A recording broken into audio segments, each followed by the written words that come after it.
અમદાવાદની સાબરમતી જેલમાં રક્ષાબંધનના પર્વની ઉજવણી કરવામાં આવી। રક્ષાબંધનની ઉજવણી દરમિયાન ભાવુક દ્રશ્યો સર્જાયા। આંખોમાં આંસુની સાથે ભાઈ બહેનના આ પવિત્ર તહેવારની ઉજવણી થઈ। જેલની બહાર ભાઈની રાખડી બાંધવા માટે બહેનોની ભીડ પણ જામી।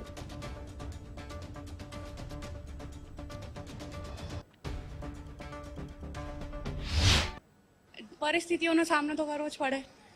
એટલે ભાઈ સાથે નથી એનું તો કંઈ એટલું દુઃખ છે નહીં, એ જે બહુ જલ્દી બહાર આવી જશે એવી ભગવાનને અરજ છે।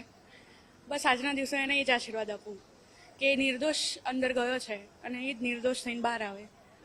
અંદર હું ઘણું જોઈને આવી કે ઘણા બહેનો અંદર એટલા આમ હૈયાફાટ રુદન કરે છે કે આમ બસ આપણે જોઈ ના શકીએ એમ। એ દ્રશ્ય બહુ ખરાબ હોય છે।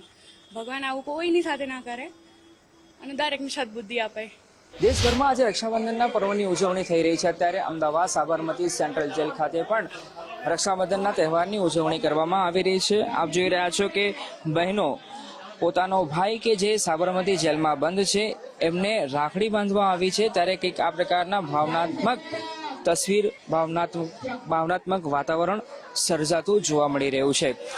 દરેકના આંખોમાંથી આંસુ સરી રહ્યા છે, કેમ કે જ્યારે આજનો દિવસ મહત્વનો દિવસ છે, મહત્વનો તહેવાર છે, ભાઈ અને બહેનનો પવિત્ર સંબંધનો તહેવાર છે। ત્યારે દરેક બહેન એવું ઈચ્છતી હોય કે એનો ભાઈ એની સાથે હોય। જો કે પરિસ્થિતિને સંજોગો એવા સર્જાતા હોય છે જેના કારણે આ બહેનોના ભાઈ એમની સાથે પ્રત્યક્ષ રીતે નથી, જેલમાં બંધ છે।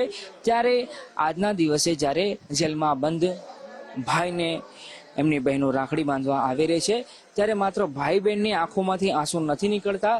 જેટલાય લોકો અહીંયા હાજર છે એ તમામે તમામ લોકો ભાવુક થઈ જતા હોય છે, કેમ કે ભાઈ અને બહેનના પવિત્ર તહેવાર દરમિયાન એમના ભાઈ એમની સાથે નથી, લાંબા સમય પછી એમને મળવાનું થતું હોય છે। ત્યારે બહેનોના આંખોમાંથી પણ આંસુ સરી પડતા જોવા મળી રહ્યા છે। કેમેરામેન વિજય પરમાર સાથે અર્પિત દર્શી, ગુજરાત ફર્સ્ટ, અમદાવાદ।